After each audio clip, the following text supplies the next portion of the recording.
Hello and welcome to another exciting episode of The Aftermath. My name is Ian, and as always, I'm joined by Dylan. And tonight even, we watched another Studio Ghibli film. Oh, yes. One that I thought we've done before. Could have sworn. But apparently we haven't. Right. The Wind Rises is the film that we watched tonight. Mm-hmm. And I remember watching this a while back. Yeah, it's been a minute. And I remember it being sad. Puts me down every time. Yeah? Are you down right now? For other reasons. Okay. Everything okay? Yeah, man, I'm good. Okay. Make Fuck sure. me. This ain't a therapy session. Continue with the episode. I'm just making sure. Yeah, it was this movie is very interesting, I feel, in how it switches gears. Yeah. The timeline of events is very vague. I think they have some more like concrete like times as history moves along, but like from one scene to the next, sometimes like there's a bit of a time jump. I think it's like a handful of years, and it's not really. And I don't think it needs to be. I'm not saying it's a flaw. It's just it's interesting. Like sometimes not so much step by step as it is stop by stop. Right. Which I think is nice, and it's is an interesting way to tell this story. Yeah. One thing that I wanted to say right off the top is that, do you know, you may have known this, I did not. Mm-hmm. Do you know who the voice actor is for our main character, Jiro? Yeah, Yep. The main man who made Evangelion is the voice actor for this, and I just looked it up, and I was like, excuse me? Yep. I didn't know that. Mm-hmm. And that's interesting, and it was also... a very distinct voice. Yeah. Well, I don't think I've actually ever heard his voice, really. Really? I mean, if I have, it's probably been briefly and enough where I haven't been able to really like pinpoint it. Wow. Or you know, I don't know. That's fine.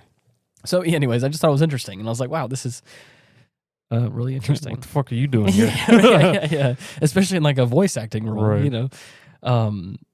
But and another thing is we didn't listen to the English version. Right. But like with a lot of these big Studio Ghibli films, there's a very star-studded cast for the English version. Couple shiners in there. I didn't know that Martin Short is Kurokawa. I was like, dude, what? So fucking funny. I was like, oh man, how nice that would have been. But we have whenever I saw that, I had to comb through the rest of the cast just to make sure fucking Steve Martin wasn't in there too. Exactly. That's so funny. But like, there's Stanley Tucci's in here, Joseph Gordon-Levitt, John Krasinski, Emily Blunt. Like, there's a it's crazy. There's a lot of like big name actors in here that I was like, one of these days I want to listen to the English version as well. Oh, yeah. But it is this is a movie. If for those of you who don't know about it, it is a movie about a young boy who does not have great vision, is very nearsighted, and or is that what it is? He says nearsighted or he's farsighted? Nearsighted. And so he's like, I could probably never fly a plane, but he has this like... You sure as hell design them. Exactly. And he has like this weird like...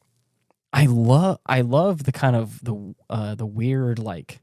Shared dream space. Yeah. That he has with this random Italian aviation engineer. Right. It's an interesting way. Like, I like the fact that the film has this kind of like weird... Let me rephrase. It's got that weird. It's got that weird in it, but it's Studio Ghibli weird. Is what I'm trying to say. That good weird. Yeah. The whimsy weird that all Studio Ghibli films have. I feel like there's a bit of a fun, magical nature to it, even down to like the natural disasters.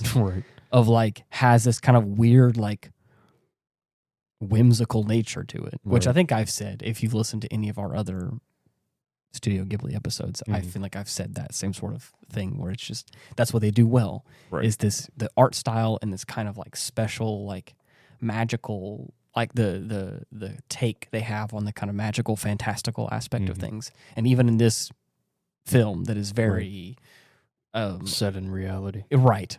Not so much in the fantasy aspect. There's so many fun ways that they incorporate the kind of... By way of the sound effects of certain moments, as well as just like the animation of it. Of course. Too. It's great stuff. I think that there's... if I'm not mistaken, like the sound effects in certain parts like that feel like they're human made. Yeah. Which I think is a cool touch. But this young boy, again, in this shared dream space with this Italian aero, what are they called? Aeronautical engineers? I believe so. Yeah. He ends up getting this, he ends up having this heart to heart with this complete stranger from another country. Yeah. And of course he gets kicked off in this adventure to become an aeronautical engineer. Right. And then there's like a nice little time jump where he's on a train, and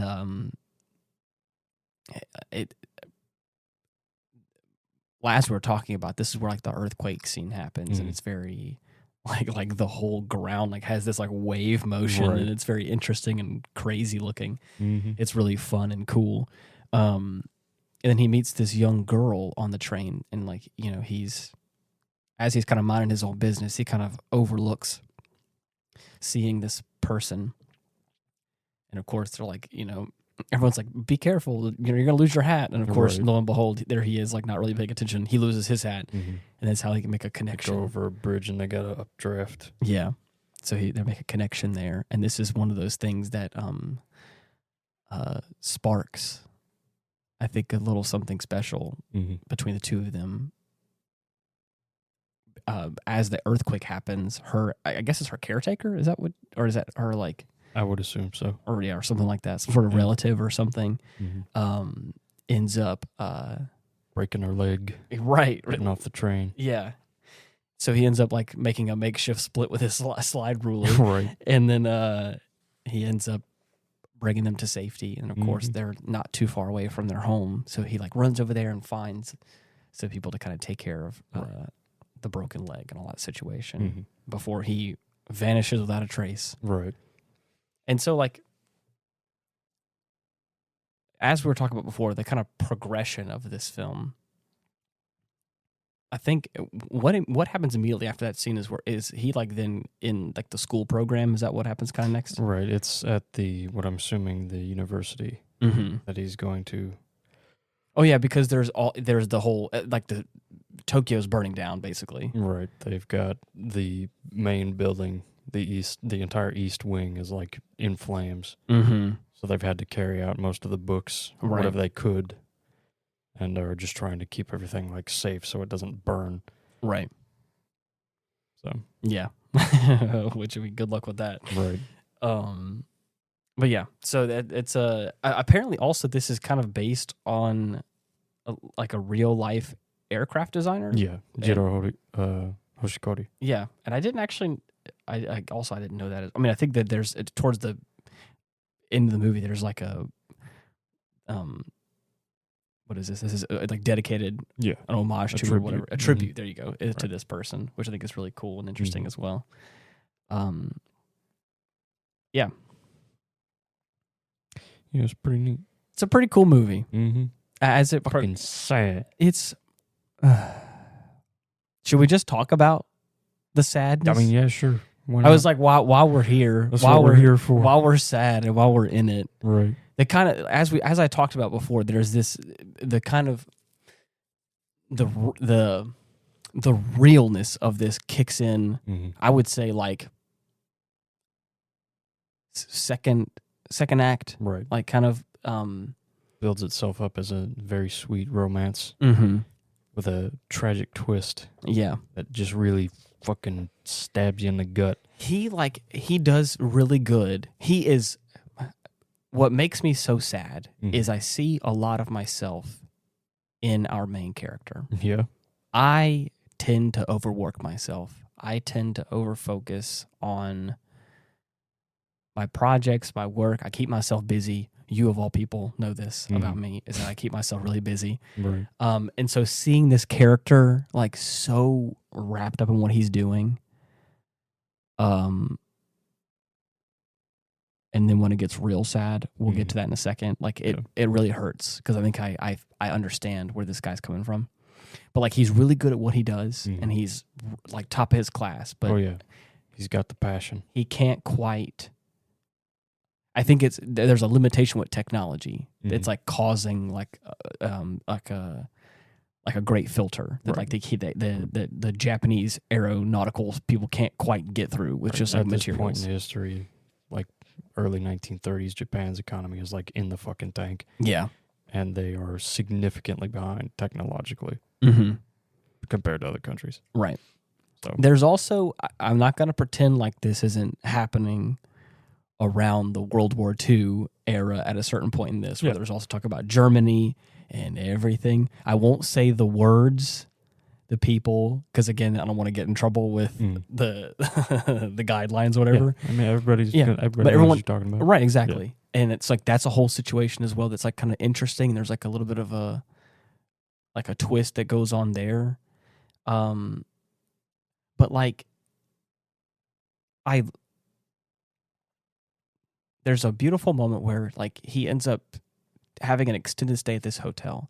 How did he end up getting to that hotel? Was it because of like it was after his first major test flight for one of his designs that went completely awry. Plane got all messed up, so I can only assume they just sent him off on a brief sabbatical, right, to recuperate. Which is, I mean, hey, that's kind of nice, I guess. So at this hotel, coincidentally, quote unquote, he ends up stumbling across the girl that he saved on the train once upon a time when he was younger. And they have, like Dylan has already said, this kind of lovely romance that happens. And this is where it's I feel like it's very brief, but there's a lot of hope. There's a lot of there's a lot of love and whimsy, and then it hits hard immediately after. In this brief window, in the second act of this movie, they end up having this kind of back and forth, and they're kind of being playful and all this. There's a little bit of like a montage. Our main protagonist kind of comes across this other, I don't think he's an engineer either, but this other German fellow, and he's like having this, he's like making friends in this little hotel, and it's such this nice mood, especially after what happened with the plane and how hard it was, and the fact that he's put everything into this and it's just not quite sticking, and he's trying his best. He acts as a sort of impromptu informant about the goings on on the world stage. Right. At how Japan is currently not going to be doing so hot for the foreseeable future. Right. As well as Germany, and for obvious reasons. Oh, yeah, right. But I don't know, they sure do highlight that as an undertone. Of course. They still focus on our main man and his goings on. Yeah. And I think the reason why I pointed it out is because I like it. It makes it feel like grounded in reality. Right. But it doesn't like make such a big deal about it. Like it doesn't get hung up on a lot of it. It is what's going on in the world. Just like a little reminder. It's like, hey. Yeah. Don't forget what's going on. Right. We're in the world. Right. And we're in the world during a very tumultuous time. And it's like, okay, yeah. But his focus is obviously his work. And of course, his now newfound love interest. And there's so many, oh my gosh. I love, one of the things that is said early on in the film and is brought up in this kind of like dreamscape that he shares with Caproni, is that he keeps saying like the wind is rising. Right. So like what do they say immediately after that? He's like, the wind is rising, so we must live. We must try to live. Or we must try to live. And that's like the undertone of that. Of like every time he feels like like a couple times during his like flight, his like test flights for his stuff, he's like, the wind is rising, so we're like, we're in good faith, we must live. Right. And, like, it's almost like a mantra, right? A sense of some sort. Right. Exactly. Yeah. Like he a little experiences the same phenomenon whenever he's like mid-design for any of his aircraft. Right. Like just by looking at it, he can like visualize this shit. Yeah. And feel the wind. Exactly. But yeah. I love that. And the reason why I pointed that out, because there's like like Dylan said, there's moments where he can almost like feel when the actual wind is happening. Sometimes he just kind of gets this sense of like, it's almost like I hate to say this, it's almost like the Force, where he like he feels like this sense of like, oh, like I can almost feel like the world around me is like, talking back to me in a way, which I think is really fun and again kind of whimsical in its own way, and I like that. That mix of a passion for his craft and the technical mind that he's fucking blessed with, that he can just see this shit whenever he gets in the mood. That's how him and his love interest kind of find each other. Is the wind ends up helping them see each other in a way, and I think it's really awesome. Very violent breeze, a very violent gust. Almost killed me with a parasol. Yep. So at this hotel, what was her name? Naoko. Her father is like the owner of this, or I guess is like the proprietor of this hotel in a way. Is he? I think so, or maybe not. I thought that he was like. I think they were just staying there. Really? Okay. I thought he was in charge of it, or in some capacity by that. Maybe I'm wrong. They're probably just staying there as well. But he ends up like between the other German guy, our main protagonist, the love interest, and her father. We have like this little band. They kind of, in these, like I said before, these kind of montages. They keep kind of coming. They keep kind of seeing each other, and it's this is the buildup of like the love story in a way. Oh yeah. And there's this moment. Sweet as can be. There's this moment where I feel like the brakes are hit instantly. There's this moment where the German guy is playing the piano for a second. He's singing this German song, which one thing I may say is funny is that there's subtitles for this entire movie, except when they're speaking German a lot of times. Right. They sub like a few of the German lines depending on who they're talking to. Right. But for like the whole fucking song, this one random guy who was just in the fucking like wing of an aircraft. Yeah. That's about all we get. Yeah. There's a handful of times where there's a couple of like German people speaking whatever they're being confronted when they're in Germany. And I just thought it was funny. There's a few times where like I'm just like supposed to understand German. I was like, well, it's fine. Whoever the Japanese translator was is like, I don't take your best fucking guess. Yeah. I can translate Japanese. I don't know German. Right. So it's not my job. Figure that out. Last I checked, I don't live in Germany. Yeah, right. That's like not what I'm getting paid for. Right. So anyways, he's playing this song and there's libations being had. Everyone's having a good time. Celebration.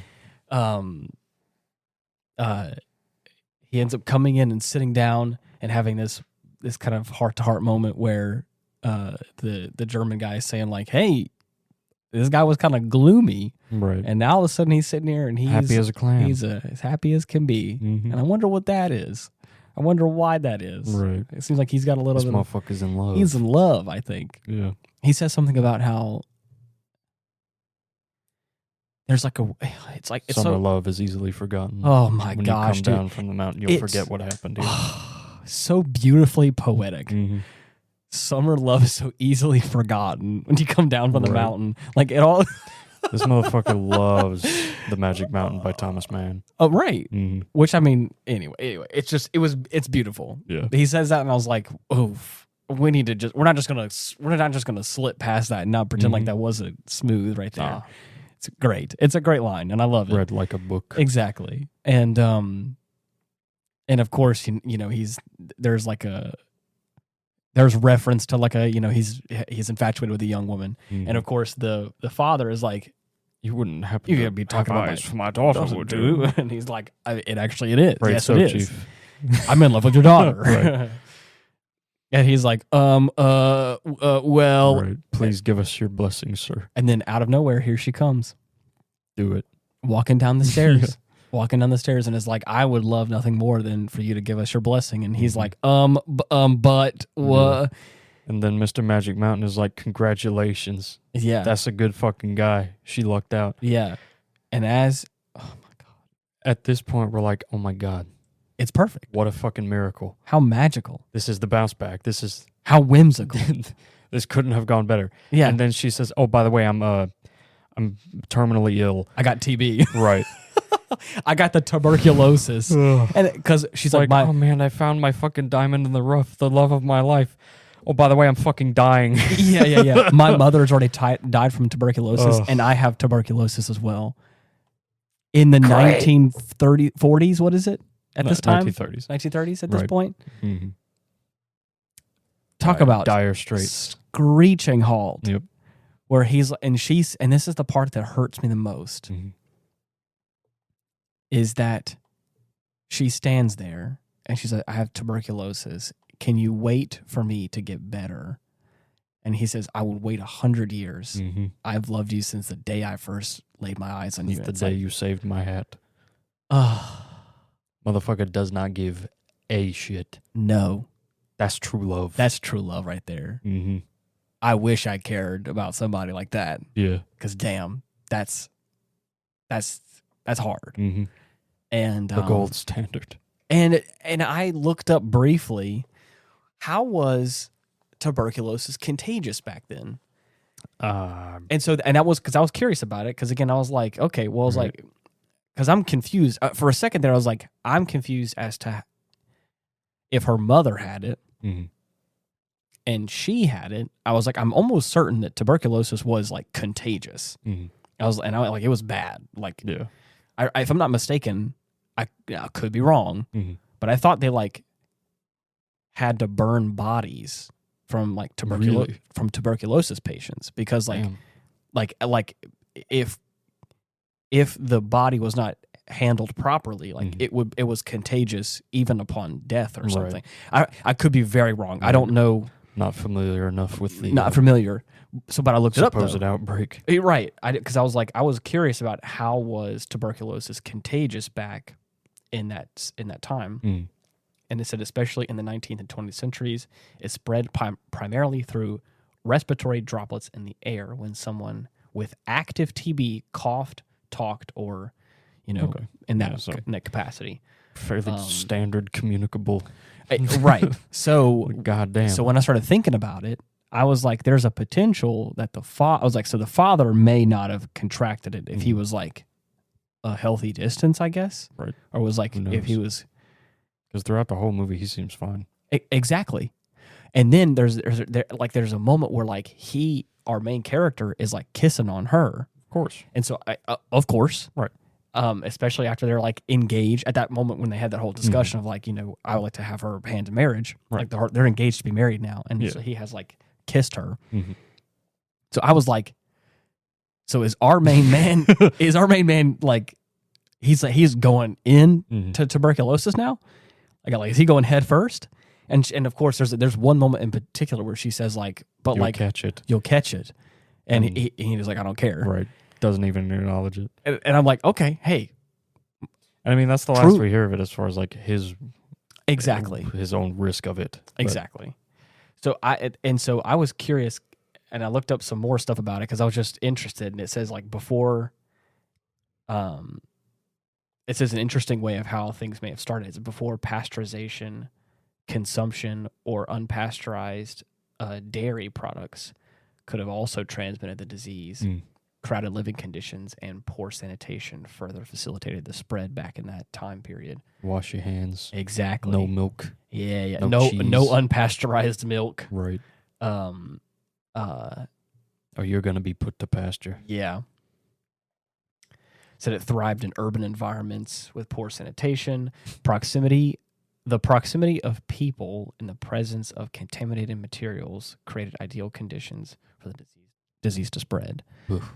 Poor ventilation and lack of hygiene also contributed to the spread of other potential transmissions, while less common TB has also been reported to spread through bone grafts, which is crazy to hear. Damn. So, anyways, I don't think that was during that time period. Maybe it was. Who knows? Who knows? So there's the reason I was just curious. I was like, right. Tuberculosis lesson over. Tuberculosis was a bad situation, and so from the get go of this, like officiating of the engagement of the relationship, it's for me instant screeching halt. Yeah. She's like, I have tuberculosis, and I'm like, ugh. Damn. What a shame. Because I know for a fact there was no cure back then, or if it was like you had to go to a sanatorium. Yeah. To suppose it get better. Right. Don't know what they do other than just isolate yourself and. I think if I'm not constant care. If I'm not mistaken, it was isolation, constant care, and it was to make the downward spiral less painful. So I don't think I again don't know history. I probably to be honest, I may look up more about this now because I'm curious now. Why not? About learning about tuberculosis and what happened. But I'm almost, if I'm not mistaken, I don't think the survival rate coming out of a sanatorium was high. I think it was you go there so that way they can take care of your stabilize and take care of your remains upon your inevitable death, which is the scary part. Yeah. So yeah.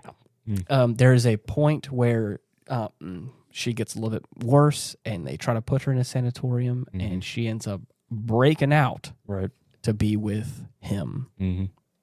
And he is currently staying with is that his boss, technically? Right. At that point, it was still like his higher up. Yeah. His higher up and his wife. He's staying with them. And he's like... That's a real motherfucker. He's a real dude, man. At first, I was a little bit pissed off at him just because again, he just seemed like that kind of... hard-ass supervisor. Oh, my God.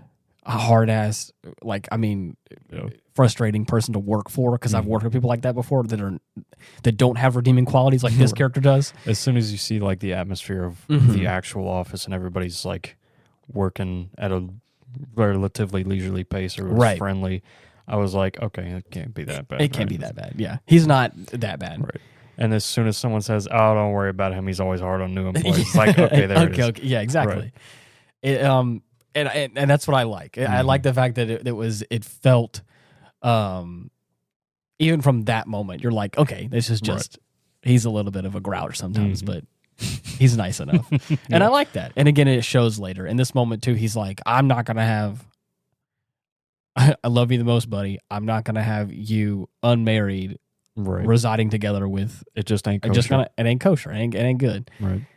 And he's like, all right, let's get married now. Let's get married right now. Can you officiate, please? And the funny thing is that this is also just probably, again, a very Western Americanized understanding of this for me. I've never quite thought about how a wedding ceremony functions in other countries. Not only in other countries, but like in Japan specifically. Because I think I mostly know, because I'm also like from a Christian background. So I think I mostly know how like England, the United Kingdom, I don't even think that's considered Western. Maybe it is, like of like that kind of like the typical depiction of Catholic wedding, like Christian weddings. I know how those mostly work, but I've never really thought about how their traditions would work. Yeah. And I thought it was really interesting because I was like, I've never really thought about this. It's cool, man. It's very cool. And they have their whole little ceremony, and she gets all gussied up and looks really nice and absolutely gorgeous. And it's just beautiful. It's so nice. It's this like they open the doors and there's like petals. She's fucking glowing, flowing into the room. It's like this irradiated. You cannot with the power of love. My Geiger counter is going off the charts with how much I love you. I call that the Gaga counter. Wow. So yeah, it's a beautiful ceremony, and I love how even our boss man and his wife get kind of choked up, and they're like, "Oh man, I'm so proud, and you're both so brave." And and the whole time this is happening, it's like I know that she's not getting better, but I know that she's with him. Right. He's with her. And that's what counts. And that's what counts. Right. And the funny thing is, like, he even has, our main man has like a little sister who like really wants to, at one point in time, really wants to go off to study medicine and be a doctor. Right. And like, we don't really hear from her until like the later part of the movie where like all of a sudden she comes back and he's like, he shows up a total of 3 times. Right. And she's like, or he says, congratulations for becoming a doctor. And she's like, she done did it. She's like, congratulations for being married, for getting married. Yeah. And it's like, way to go. Thanks for telling us. Oh, man. And then she kind of gets pissed off because she's like, I've learned enough about medicine now to know, like, this is not, it's worse than it looks. It's worse than it looks. Yeah. And it's like, oh, don't say that. Yep.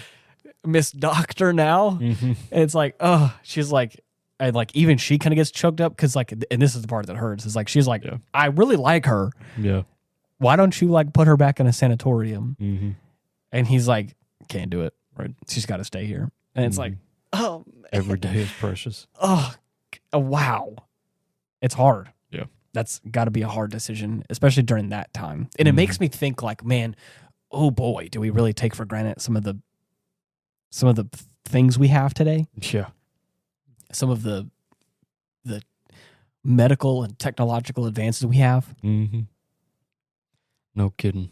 And how much you kind of take that for granted. Right. And, or at least for me, like, I mean, if you have good insurance. Well. Or even just the simplicity of like sanitation of like I'm not saying it's perfect. I know, I mean, obviously a handful of years ago we had a whole global pandemic. So, but like at the same time, like just being able to have like ready access to these materials. How simple it is to go to the grocery store and get hand soap. Just about whatever you need. And at least in our context, hot running water and soap and like really being able to like potentially like not have tuberculosis. Right. You know, and so and even just things as simple as like I watched a video like probably a few months back that was like talking about like what did all pirates used to have? Scurvy. I didn't realize what scurvy was and how bad it was. And the simple fix for it was just a little extra vitamin C. Yep. Get you some citrus. Literally eating an orange every now and then was enough to like stave it off. Offset scurvy. And I was like, bruh. Scurv be gone. Right. Or the fact that like, I also, in that same thing, was learning about what ionized salt, not really knowing what that was about, and realizing, like, I won't get into all of it, but the fact that, like, you didn't have enough iodine or whatever the hell it is, in your diet, whatever, so it wasn't, like, regulating things properly, so like the government ended up putting it in salt because everyone was using salt for things or whatever. And so like you're able to get like, real quick fix. A healthy dose of it in your body. And I was like, bro, what? Crazy. Yeah. We live in the modern age. And I think sometimes we really take for granted. There's always a bigger problem. There's always something else. But it's moments like this when I get to look back in history at this. Like, man, I'm sure glad I don't live in that time. Yeah, I'm sure glad I don't have the Black Plague. Right. So, anyways, fucking smallpox. Right. So yeah, there's oh my gosh, dude, there's this beautiful scene where like he comes home, and like all these big moments in their relationship are kind of interspersed between like kind of technological advancements that they're discovering. Right. About these flat rivets and about like smoother, more aerodynamic designs and like all this like he's finding he's like kind of like piecemealing all these like good ideas together to like make this to make his fighter what it needs to be. And he's feeling inspired and it's really awesome and it's great. And he has this little seminar with the rest of his crew and he's like able to teach them all. I love like that the head engineer and his like kind of boss guy are like walking away from that like seminar and he's like, That was magnificent and inspiring. It was inspiring. He said it was crazy and inspiring, and it's like I love that. That's great. So, anyways, it's really cool, and so like he's obviously working really hard, and there's this beautiful scene where he's finally home and he gets to be with her for a moment, and like he has his table set up next to her, and he's like, I gotta finish these plans because I gotta have it done for tomorrow. Right. And she's like, please just come sit like closer to me. And so he like moves the table like almost like right on top of her, and she's like, I love the fact that like there's like the blanket and the hand sneaks out and she's like, hold my hand. I was like, I love that. So he holds his hand, and good soldiers follow orders. And then of course this like it feels like a little throwaway line, but it's so special. Like he's holding his slide ruler in one hand and doing all his calculations and writing things down. One-handed slide ruler contest, I'd win first place for sure. Yeah, and it's like it's so awesome, and like he really gets the chance to like share the fact that he's like, I'm not gonna let you go. Like I'm always gonna be here. Right. It's like, oh, it hurts. And then we finally get like the look of the design, and like there has been a couple of like like plane designs, like paper airplanes, and like kind of these conceptual shapes of an airplane that he has in his mind, or that are in this kind of dreamscape, or he makes into paper airplanes or something. And like the first time like we really get to see this fighter that he's like been working on, and it like is gonna be hopefully the one. Yeah. It is that same shape. It's the same like look as this kind of like dream concept that he had in his head. Yeah. And it's like, oh man. It's getting there. It's getting there. And it's like almost. It feels so special. And it feels so awesome to like see that kind of come into reality. And he ends up coming back home after one afternoon. Oh man, I feel for this character so much. Yeah. He like comes home and is exhausted, but like won't really admit it. The final draft is complete. Yes. They're gonna do the test flight tomorrow. Yep. And as he's like, he looks tired. Oh yeah. And so he like kind of like lays down next to Naoko. And he just like has this moment where he's like, oh yeah, we're gonna make it for tomorrow. And she's like, you've been working so hard. I'm so proud of you. That's so awesome. Like, you must be tired. And he's like, a little. And his eyes are already closed. And he's fucking gone. That dude is already out. Yep. Oh, my man. And then she like cozies up next to him and like puts blankets over him. And, you know, it's just this like really loving moment. It's like, we all, at this point, we all know where it's going. Right. And it hurts. And it hurts so much for me in this moment.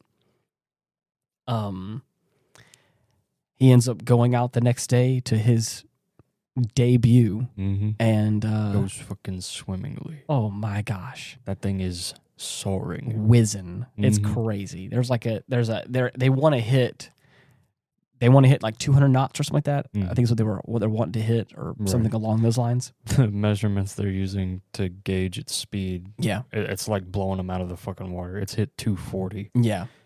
Which is like, again, it's exceeding what they were hoping for, which is great, especially as opposed to what they've been like 10 knots short, right? 50 setbacks later. Yes, and then they've had a hard time landing the previous planes without them falling apart. Yeah, and so it's like this thing is smooth. Oh yeah, and as the plane is like coming to a landing, the wind rises. Yeah. The wind begins to shift, and he feels uneasy. And I think he just kind of feels this. Something's wrong. He feels a disturbance in the force. Right. And dude, oh my gosh, dude.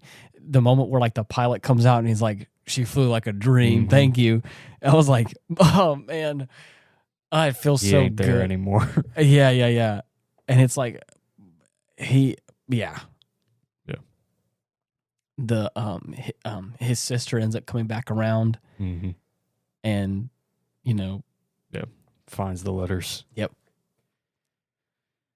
Yeah, and that's hard. We never hear what the other letters say, do we? Nope. Oh no, that makes it even worse. Yeah. Oh my God, I can't even think about that for too long. That's I'm gonna cry. Right. while Jiro was away, Naoko went and got herself all gussied up. Yep. In her Sunday best, and let the housekeepers know that she was just gonna go out for a walk. She's like, the room is a mess. Don't even worry about it. I'll clean it up later when I get back. Yeah, covering in her tracks. Yep. So they don't check the room. Right. They just keep on about their business. Mm-hmm. She ends up putting herself in the sanatorium. Right. So by the time his sister ends up coming back around, they go into the room, and the room's immaculate. It's cleaned, and all that's there is those 3 letters. Yeah. And they already know. Oh, they already know. Right. Just immediate breakdown.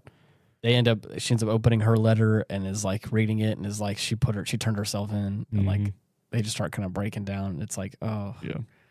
That's it. Yeah. And then if I'm not mistaken, the very next scene is Jiro in like the dream space. Right. He's walking through a field surrounded by the wreckage of numerous planes. Yes. And he meets back with Caproni at the top of this hill. Supposedly the same spot they met the first time. And oh man. Yep. Yeah, they just start chatting. Caproni checks in, like, is the wind rising still? Yeah. And it's like, buddy. Yeah. Everything kind of fell apart at the end, though. Yeah. Asked him how his 10 years in the sun were. Oh, gosh. And at that point, we're able to see the culmination, the Zero fighter. That is the main fighter of the Japanese Air Force at that point. Right. Nice looking plane. Beautiful. I'm used to seeing it smacked out of the air by Godzilla and other various kaiju. Of course. But yeah, we get a nice shot of them just going about in formation through the skies. And he's like, none of them came back. Yeah. And he says, they ain't got nothing to come back to. Right. That's the fate. Yeah. Oh, gosh. Mm-hmm. And then there's this moment after all that where like he sees Naoko like off in the horizon in like in the dress that he met her in, like whenever she was painting on the hill with the white parasol. Yeah. And of course she's like, you gotta live. Survive. And at that point I'm like, I'm so curious. What happened to him? I'm so curious as to like, does he get tuberculosis? Does he make it out of this alive? We don't know. Is he okay? Please tell me he's okay. He just goes to have some wine with Caproni. I know, exactly. And it's like, what happened? Mm. What did her note say to him? Let me read it and cry, please. It's me. Yeah. This is such a real, even though there is magical, whimsical stuff in here, like a Studio Ghibli does have. Right. It is the general aesthetic of it. It is heavy. Mm-hmm. It is real in a lot of ways, and it hits hard. Mm-hmm. It hits hard out of nowhere. Oh yeah. It is this like lovely tale of a kid and his dreams, a young man working his ass off to make it in this industry, to achieve said dreams. He ends up stumbling across this girl that he once helped out a long time ago, and then all of a sudden, boom, heartbreak. Yep. And then it just hurts for the rest, for the last third of the film. Bittersweet. Oh, it's crazy. It's hard. Mm-hmm. It's hard. Yeah. So, yeah, good fucking movie. It's great. Soundtrack especially, and oh gosh, it's also very beautifully animated. Like, of course, like all these movies are. It goes without saying, but I feel like I have to say it. There's a couple of shots where he's holding that slide ruler. Oh yeah, the super detailed slide ruler. Every integer on that slide ruler, and it's like, oh damn. Wonder how long that one took. I also I love airplanes. Yeah, I love airplane design. I love I love Porco Rosso. Mm-hmm. I mean, My absolute favorites. oh my God. I was always partial to airships myself. I'm waiting for those to make a comeback. Yeah. And so to see all these like cool designs and to see like the love and care for all these planes and this magical element of it all, just from the very beginning of this movie, there's like this interesting, crazy design of like a bird, a plane that looks like a bird, and he like pushes it off of a rooftop and flies Starts away. in God knows what way. Right, and it's like it's like a little 2-cylinder. Right. Just something real simple. Yeah. And that's all and it's like, it's so special. It's so fun. And it's sad. Yeah. But still worth a watch. Yeah. Right. And it makes you think to appreciate the people you have around you. Yeah. For real. Especially those. You never know who's got tuberculosis. Well, hopefully you would know, because you don't want to be too close to them. Yeah. As we have learned from apparently this podcast and a quick Google search, don't go swap and spit with a TB patient. Right. Sorry, someone who has active TB, which I'm not even sure if that's something that people have nowadays. Dormant TB. Well, I think that there's a way you could have it and it not be like actively inert. Inert. Yeah, I don't know. Like a fucking bomb waiting to go off. Oh my God, maybe I don't know. New gen Fox die. Oh God. Oh man. Instead of heart attacks, you just get fucking hemorrhages for your lungs. Oh gosh. Oh my gosh. And don't even start. Yeah. That was fucking brutal. Oh my God. Mm-hmm. There is a slap in the face scene out of nowhere where like he is like out before she goes to the sanatorium and she's still like at the hotel with her father and she's like painting. He gets this telegram and he's like, go ahead, read it to me. And it's his boss who got the telegram for him. Under she's the like, protection of his company because apparently the secret police have been looking for him. Yes. Which explains why he's unable to go to his own house and receive his own mail. Yep. So he's like, are you sure you want me to read this? Right. And he's like, yes. And I don't know if he was having if he was having trouble reading it or if he was just having a hard time saying it. But like Probably both. He stumbles on the words and like in just the right way of like, she has had a lung hemorrhage and please come immediately. Yeah. And so like he's like, thank you, goodbye, and he's like, wait and just like, he hangs the phone and is like, how do I get to Tokyo? Right. What's the fastest way to get there? Yeah. And so absolutely stumbling everywhere trying to keep himself together. While this is happening, it cuts to a scene where like the painting's on the ground and like she's just like coughing up blood. Oh yeah. And it's like I was like, oh my God. Jesus. Oh, why?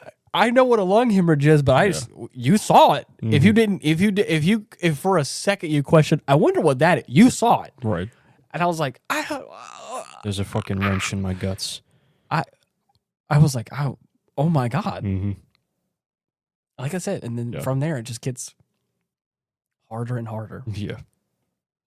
It's, oh man. Here's hoping that he enjoys his wine with Caproni. Yeah. And is able to, I can't imagine. Right. The funny thing is, apparently this story is based off of a real aircraft designer. Yeah. And I'm so curious as to like how much of this is like actually, like how much of these like big details are actually accurate as far as like check out the biography. I mean I want to now. Yeah. The guy by the same name, Jiro. That was a real dude. Yeah. And the character looks a lot like him, which is interesting and kind of fun. Yeah. Very nice. So I'm also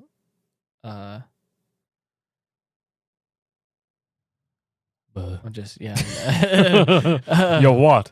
was trying to glance around to see if he also passed away from tuberculosis as well. You know what I'm saying? How did he die? I don't want to know that, but at the same time, like, was it TB? was it tuberculosis from his, or was it lumbago? oh my God. Wow. Yeah. Passed away in 1982, the age of 78. So he must have lived a long life. Mm-hmm. So, yeah. What a wonderful What a world. ride. What a ride. Yeah. This one's gonna buck a bit. Yeah. Be forewarned. There's a few other films that I think I had written down, and I don't have them with me right now, but I'm trying to think about in the future what we want to watch. Yeah. I'm also trying to land this plane on a little bit of a more uplifting note before we end up trying to end this and it'd be really sad. Yeah. So what is there anything on the dock that you can think of that we haven't watched yet that we need to probably keep an eye on? No, I had mentioned A Few Good Men. Okay, yeah. I got that one on the dock. Is that a Western thing? Or is that No, it's like it's the one that the quote "you can't handle the truth" comes from. Yeah. Oh yeah. Mhm. Okay. Yeah. Handles military court case. Yeah. Yeah. Wasn't there a Western we were supposed to do? Or maybe I'm wrong. I mean, we've got a couple of Westerns set aside with Chase. Oh Whenever my he God. gets the time. Yeah. Fistful of Dollars. Gotta do that one. Yeah. Mm-hmm. That's interesting. Yeah. I know some of them are really long, but I know we talked about some like the old samurai movies. Akira as well. Kurosawa. Yeah. Any of his works. Yeah. Am I wrong? Are they long or am I just... They are, yes. Okay. Almost infamously so. How... I've got Yojimbo, Sanjiro, and Seven Samurai. Okay. And that's it. How long do they run usually? Oh, man. I'd have to look it up to give you an accurate estimate, but they're fucking long. Okay. Long enough to have an intermission. Okay, yeah. Let's see for a second. Let me just... 1954 was Seven Samurai. Mm-hmm. Oh, yeah, that's an iconic look. Easily one of my favorites. Oh, yeah. Nearly 3.5 hours. Yep. Yeah, okay, yeah. Wow, okay. Mm-hmm. Interesting. Oh, yeah. I think I'm not mistaken. A few months ago, you and Chase were watching. It was me, Chase, and John, yeah. Okay, yeah. Mm-hmm. Wow. That was a good one.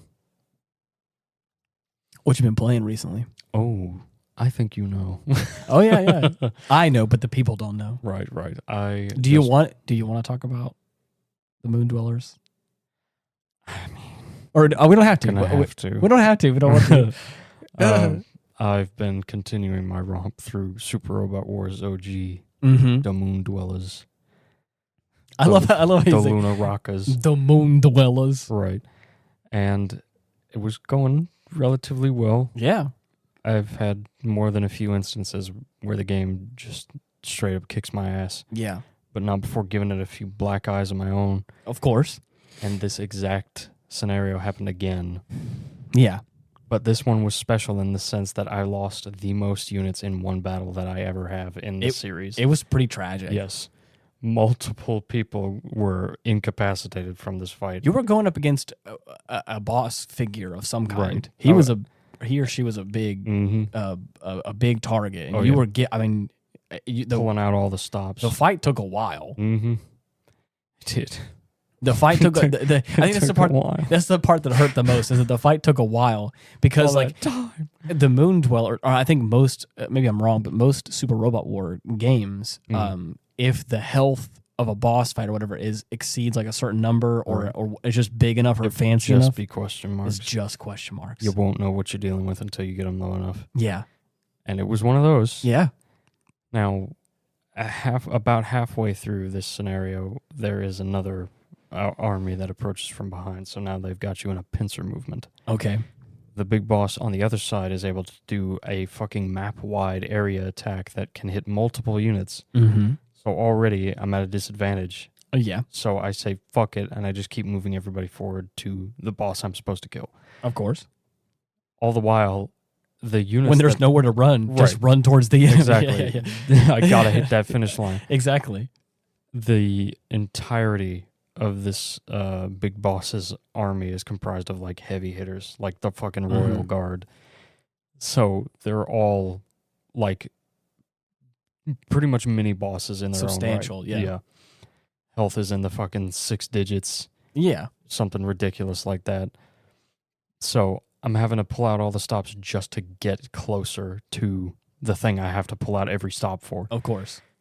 So by the time I get most of my units there, they're either low on health, low on energy, low on ammo. Yeah. Everybody's bloodied, fucking beaten, tired. Right. Everybody's fucking limping to the finish line except for Granzon. Of course. This is easily one of my best units next to Daigengar. Okay. And he's built up with a fucking reputation of being the fucking god king demon of course of mechs. Yeah. In this particular universe. The fucking Zaoheimer of the heavens. And there you specifically. are. Yeah, like, of course. Not even trying to hide the inspiration. Right. And I love it, by the way. Mm-hmm. Oh, yeah. That's perfect. Not a slight in any way. Love it. Of course. So, he's my ace in the hole. Right. I've kept him out of harm's way. I've used other people as shields for him. Okay. With the exclusion of my capital ship. Right. Because if that thing goes down, it's game over. Okay. And that's going to come into play later. Yeah, that's what we call it foreshadowing. Right. So, I'm able to get close enough to where I've got most of my heavy hitters like right on top of the motherfucker. Mm-hmm. I throw out every unison attack that I can because that's what does the most damage. Mm-hmm. Daigengar, respectively, has been my go-to for that instance. Yeah. And he has been destroyed. Mm-hmm. The unthinkable. Fallen but not forgotten. Right. Yeah. The unthinkable has happened. Right. So at that point, I'm like, I cannot afford to take any chances. I have to focus this motherfucker or I'm going to lose. Right. And I do. We trade blows. Yep. I'm able to use enough skills to keep whatever hangers-on I have alive. Right. And they're able to do the trick. Yeah. Slowly but surely. You've got him surrounded. Right. Yeah. It's death by 1,000 cuts. I'm going to take him out eventually. Right. Now, most of his units are still alive and are now making their way toward me. Right. So also just to kind of put things in perspective, these other smaller guys, how much health did they have? I know you said like 6 digits, but like... At least like 125,000. And then like an average unit, what would they have normally? Mine are only in like the 5 digits. Okay. Some of them. Like very few are just now getting to that point. But just so to put it into perspective, like the side units have 100 and something thousand. Mm-hmm. Whenever you eventually get to see the number of the big guy, you've got him down to past 10%. Right. And he has, 320,000? I want to say, I couldn't remember the maximum amount. That was probably where it ended up at that halfway point once the numbers start getting in the yellow. Yeah. And I had gotten him down so low. Yeah. He only had like 3,000 and something left. I mean, a minuscule One amount. more attack would have done it, no matter who it was. Yeah. But he... it was his turn in the right, he got the order. bright idea to target my capital ship, which was also limping at this point. And I did not have enough will to use any of my evasive skills. I used one of my defensive skills, Fortitude. Yeah. Wasn't enough. It was that low that it could not have reduced the damage of the attack any further. Just to be above that threshold, and he fucking destroyed my capital ship. Yep. And it was game over. And I don't know if anybody out there listening has ever had those moments where a lot of times it's with games or with projects or work, whatever, where like you get so close, you've put so much time and so much effort and so much work into something. A significant commitment. You committed to this. And sometimes for me at least, it's better to just like outright lose at the beginning because at least it's like, it's quick, it's fine. It's like, okay, whatever. I had hope. But this there was a chance. There was a very clear and present chance. I remember I was playing Helldivers in the living room while you were playing that, and I was keeping up, kind of. I was glancing up and watching the fight as it was going. It was a long fight. It was a lot of health. A battle. It was a battle, and the fact that like there was a moment where I finished up my mission, and you were getting close enough to like I was planning on hopping into another mission, but like I just sat there at like the terminal, like at Helldivers, looking at the planet, like as I was going to choose a mission, and I just sat there and was like. Just awestruck by like, dude, I don't know what it is. The same thing has happened in other Super Robot Wars games. If you're ever like watching, like the same thing whenever Dakota was over. Yeah, I was at the finale of Super Robot Wars Z. Yeah, and I was fighting like the actual final boss, like for the true ending, and it was down to the wire. Like I was wiping out clones of this same boss, like with my other units. Right, and I wasn't worried. Of course. It was the first time I had seen the boss with nothing but question marks throughout, so I was like, oh, fuck. What is happening? What the hell is this? Yeah. So there's tension there, and I'm like, oh, what the fuck is going to... I've never fought anything like this before. Yeah. And I remember vividly, I had used the 00 Quanta and Setsuna with the fucking Riser sword. Yeah. To hopefully finish the fucker off, and it wasn't enough. So I bring in Unit 2 with Asuka. Of course. And she fucking activates the backdoor code and tears him to shreds. Yeah. And it's like, finally. Okay, nice. Fuck yeah. Victory is achieved. Yeah. That's the kind of shit that I live for with this series. I'm not a big sports person. I get the appeal. I get why people love it. It's just usually not my jam. Right. But like there is I think it's the same feeling for those of you who may be sports fans, where like you may be like paying attention to like the game as it goes along, but there's a moment where like in football it's like the fourth quarter, or like whenever like you're down to like the few minutes on the clock or whatever, and like the teams are neck and neck, and you're like, okay, sometimes if there's overtime, anything could happen. Right, like I get that mentality of like, okay, we're like down to the wire, we got the same amount of points, we're in overtime, like so whoever makes a mess up or makes the next move, like this is gonna make or break it.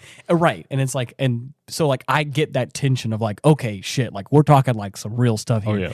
And so there's a moment during this fight, like we're talking about in the Moon Dwellers, where it's the same thing. Where like I may have been like paying attention to the game, quote unquote, paying attention to the battle going on. But we're down to the fourth quarter here. We got a few minutes left on the clock, and like Dylan has pulled out every stop. It is the boss's turn, and the boss does attacks. Other like his like little side guys do attacks. I'm watching guys fall left and right, left and right.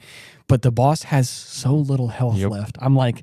But there's just one more push. There's a chance. That's all it would take. That's all it would take. And so I sat there at the terminal, like about to choose a mission, and I was just enamored because I was like, oh shit, we're almost there. Like and I was just sitting there watching it as it was going along. Yeah. And the boss hit his capital ship, and that was it. And to kind of go back to what I was saying before, is that. I don't know if there's anybody else who has felt this way before, but like after committing so much to it, after you get so close and you don't quite make it, you're like makes it hit all the harder. Yeah, you just I need a break. Normally I'd be like, whatever, always next time. Yeah. No. That was personal. That hurt. I need to recover. Yeah. And so and the thing is, what transpired next, I don't blame you, because I 100% understood, and I knew that there was nothing that I could say or do that could really make the situation better. Yeah. He finishes the fail screen, goes back to the main menu, saves the game, and proceeds to just like slowly turn off the PlayStation, and he says, "Okay, I think I'm done." Yeah. And I was like, "I'm sorry, dude." Yeah. He's like, "I'm just gonna go to bed, I think," and I was like. Good night, buddy. Good night, man. Yeah. I was like, oh shit. I like I said, I sat there and I was like, I can't. There's nothing I could do. Right. Just gotta take it on the chin. Yep. I was right there with you, and I was like, you know what? I get it. Yep. I'll be back. I'm coming for that motherfucker. One of these days. Yeah. I got a vendetta now. Yeah. So, and then the same kind of thing I think happened. I don't know if you want to talk about it either, but like Versus. Oh, yeah. With I've been trying for the survival mode run with Vasaraga. My current record is 94. Yeah. out of 100. You were hitting pretty consistent, like at the 50s for a minute there, and then Yeah. there was this one run where I was like, he might go all the way, Right. and you did. You basically went. It would have been so good. Yeah, That was my best work yet. it was great. Mm-hmm. It was great. So again, same thing. Close, but no cigar. Don't worry, you're also coming for that too. Oh, yeah. Yeah, that title will be yours, I believe. No one is safe. No one is safe. Dylan's on a warpath, and the second he I'm out locks for in, vengeance. the second he locks in and gets ready, both games better watch out. I mean, really. Well, anyways, I won't bore you with all the details of all the stuff going on with Helldivers. There's a new war bond that happened, so I've been getting my goodies. Check the news. You know, that's you know how it is. Mm-hmm. Been having my fun there.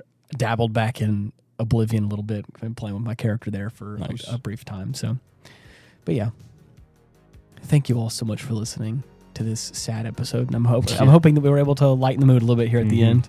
It's a little fun. I still, regardless of how heavy this was, I still recommend watching this movie. For sure. It's so great. Mm-hmm. If you want to let us know what you think about it, I think there's comment sections in Spotify and in YouTube. Go to @Hindsight Studios on YouTube, and you can find us there. Type away. Let us know thing what that comes you to think. mind. Well, that may be Super Bobot Rars. Super Bobot Rars. But yeah, let us know what you think. If there's any movie suggestions, I think our main man recommendations. Toasty Knight has given us some recommendations. I need to scroll back through the comments and look at some of the ones he's given us. Mm-hmm. But yes, thank you so much for listening, and until next week, See you. bye bye.